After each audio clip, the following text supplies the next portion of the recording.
Welcome to Influential Entrepreneurs, bringing you interviews with elite business leaders and experts, sharing tips and strategies for elevating your business to the next level. Here's your host, Mike Saunders.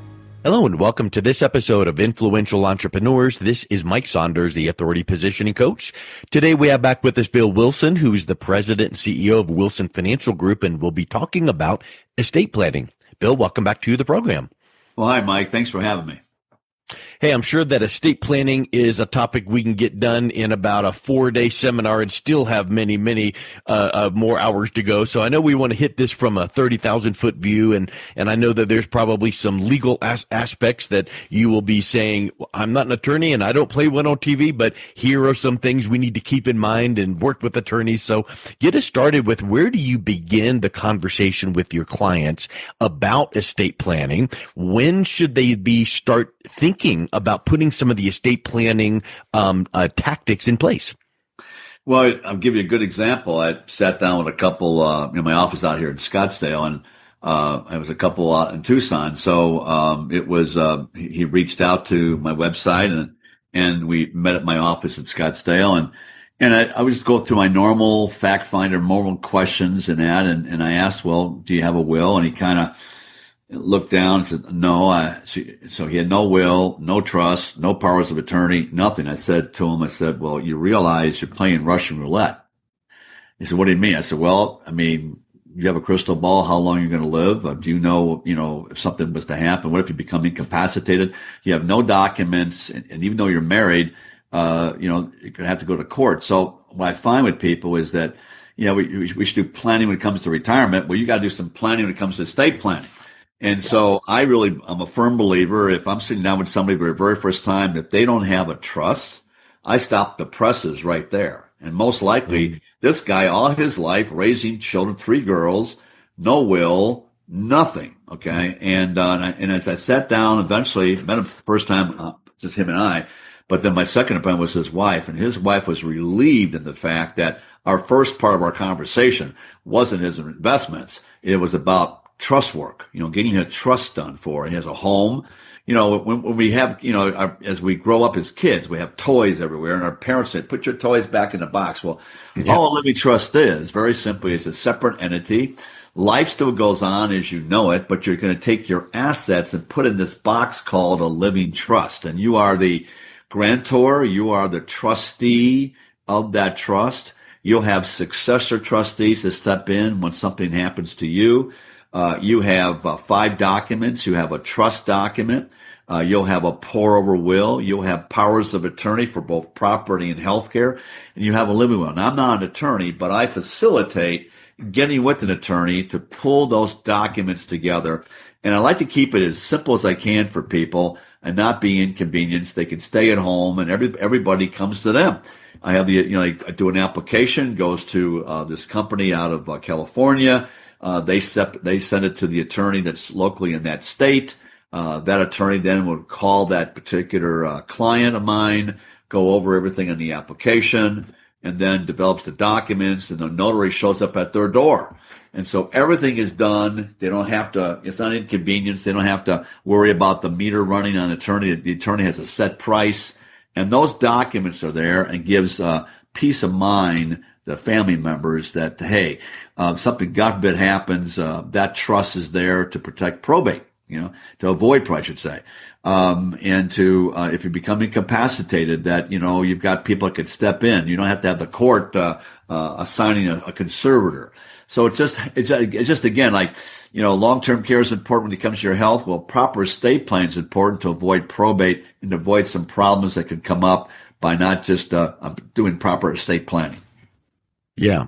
It's just really neat to hear how you lay that out, and the importance of doing what you said about stopping the presses. If you don't have this in place, it's not a matter of inconveniencing your client. It's a matter of caring for your client and realizing that is such a huge step there.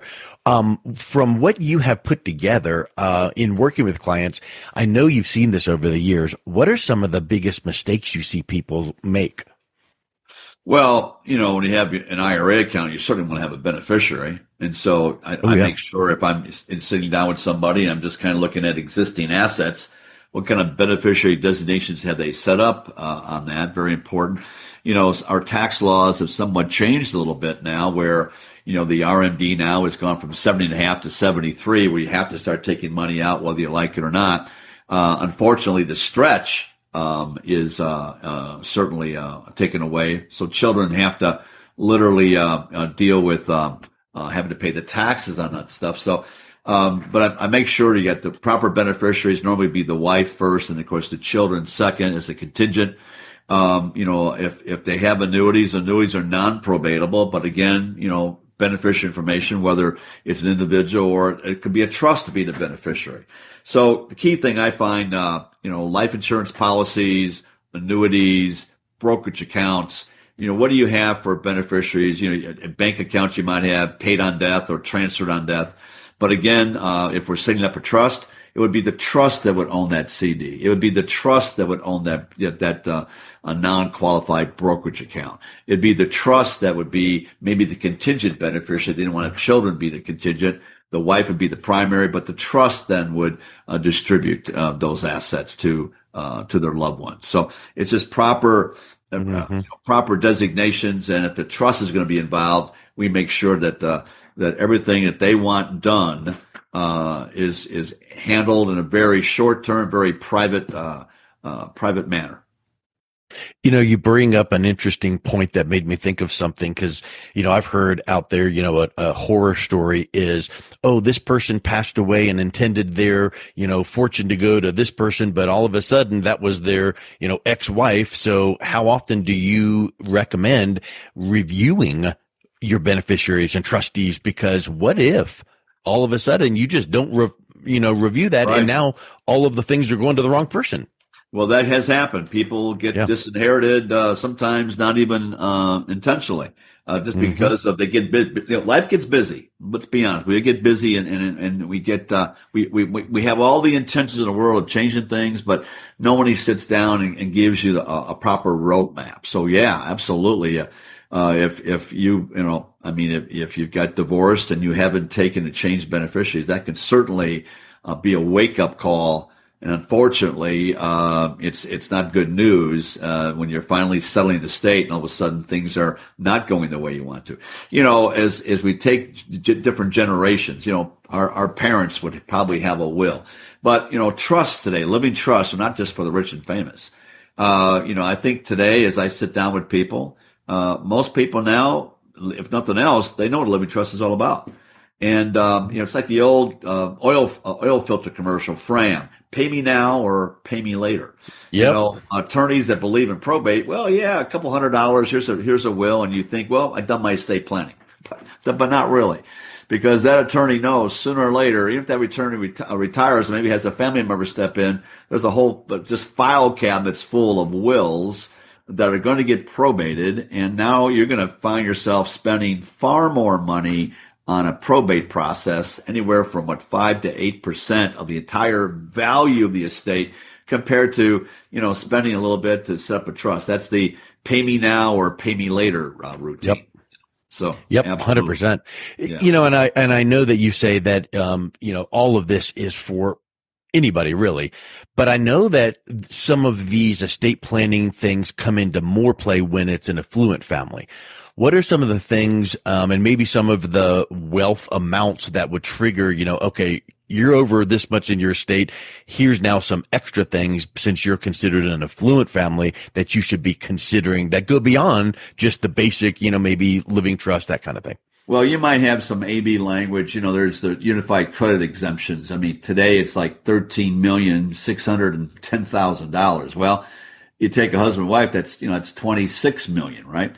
So back in the Reagan days, it was maybe 600,000. I mean, people's estates and properties have gone up. I mean, a sizable rate, where the value of an estate, you would set up a living trust certainly for probate issues, but you also have some other documents in there to pass on, to reduce estate taxes. You could certainly set up even life insurance because again, taxes are definitely an issue.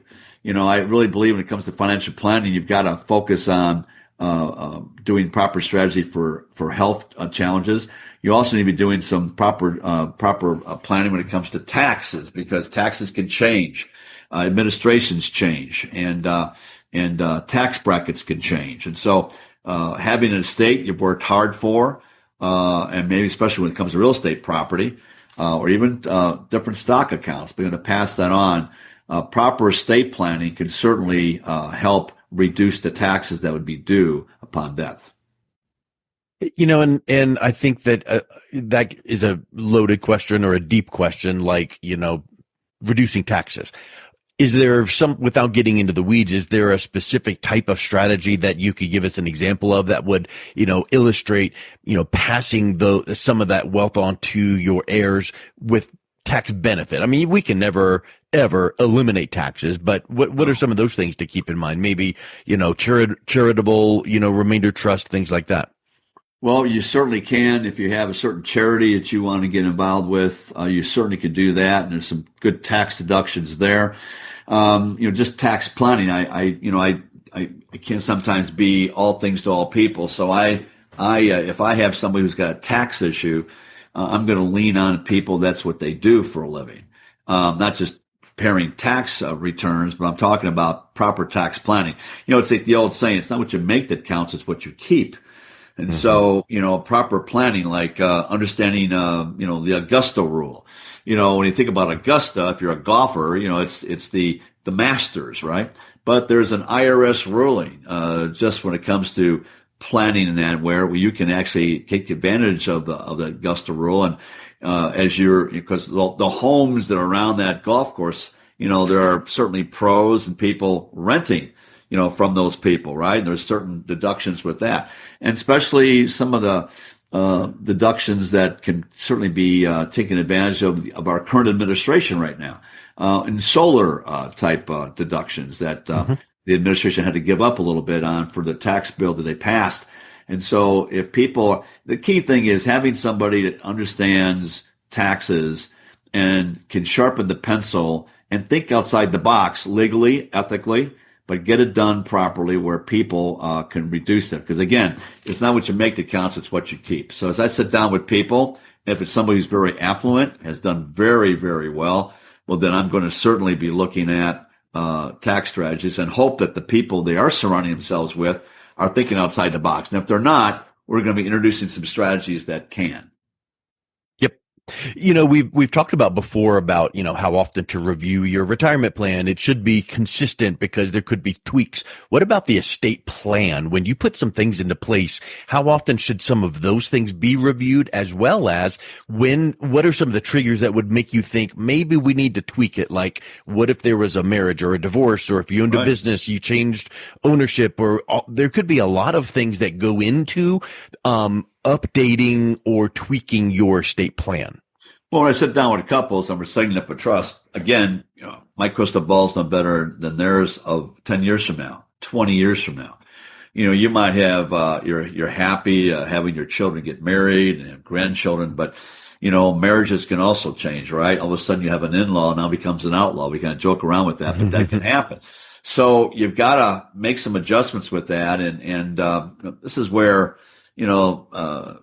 if it's having a planner who's worth their salt to sit down with that client yearly, or you certainly are preparing clients that things change in the family, that you certainly connect, or you do your own due diligence as a planner. You're just looking at out for your clients, and you want to be sending out some kind of a document, whatever, that if there are some adjustments in the family, a marriage is coming in place, or, sometimes, you have children, some are good savers, some are not.